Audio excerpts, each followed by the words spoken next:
कोटा की अनुश्री ने चौथे अटेम्प्ट में सिविल सर्विसेज का एग्जाम क्लियर किया और अनुश्री ने 220वीं रैंक हासिल की है। अनुश्री आईआईटी बॉम्बे से ग्रेजुएट हैं और साल 2020 में इंटर्नशिप के लिए रिसर्च जर्मनी में स्कॉलरशिप मिली थी और कोविड के कारण जर्मनी नहीं जा सकी तो सिविल सर्विसेज में जाने की ठान ली और सिविल सर्विसेज एग्जाम की तैयारी शुरू कर दी। बेटी की सफलता के बाद परिवार में खुशी का माहौल है और कैसे अनुश्री ने हौसला कायम रखते हुए यूपीएससी में अपनी जगह बनाई और माता पिता का संघर्ष में क्या योगदान रहा, जरा उन्हीं से जानते हैं। वैसे तो राजस्थान का कोटा इंजीनियरिंग और मेडिकल की प्रतियोगी परीक्षाओं के लिए जाना जाता है, लेकिन यूपीएससी में भी कोटा की बेटियां कमाल कर रही है। कोटा की अन्नूश्री ने जो है यूपीएससी को क्रैक किया है और हौसले के साथ हिम्मत नहीं आ रही और लगातार प्रयास करती रही और आखिरकार जो है कामयाबी उनको मिली मिली गई।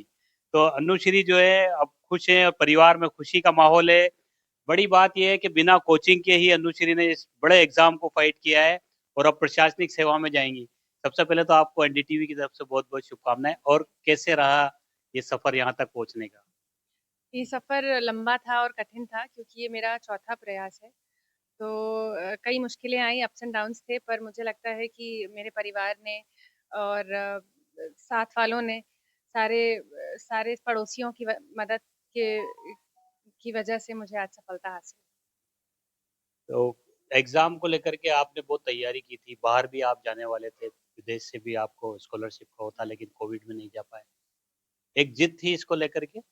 जी, बिल्कुल एक ज़िद थी इसको लेकर के। जब कोविड की वजह से मैं नहीं जा पाई जर्मनी, तो मुझे लगा शायद यही मौका है कि अब एक माहौल भी है घर में बैठ के पढ़ने का, तो क्यों ना इस पे ये ट्राई किया जाए और फिर लगातार निरंतर कोशिश जारी रही।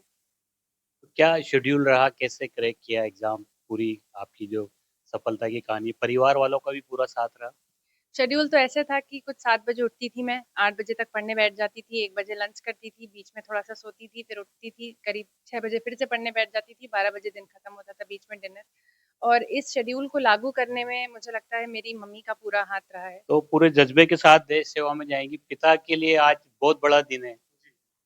जी, हमारे लिए बहुत बड़ा दिन है, किसी भी पिता के लिए, कि इसके बच्चे को अच्छी मतलब वन ऑफ द टफेस्ट मतलब उसने क्रैक किया है one of the toughest exam जो होता है और इसकी लगन और मेहनत से ही ये सब हुआ है।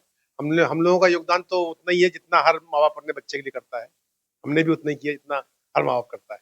आपने हौसला बहुत दिया क्योंकि अटेम्प्ट जो है चौथा अटेम्प्ट था इनका।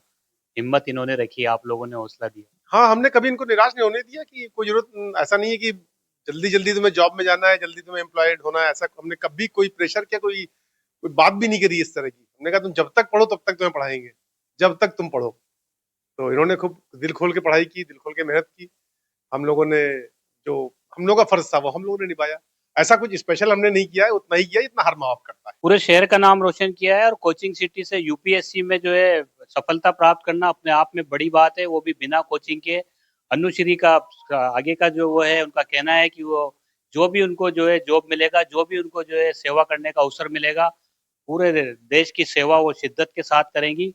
और अनुश्री का सिलेक्शन जो है कोटा के लिए एक नज़ीर बन गया है। जो लड़कियां आने वाले वक्त में एग्जाम देंगी, वो अनुश्री को देख करके उनका उत्साहवर्धन होगा और उनको भी कामयाबियां मिलेंगी।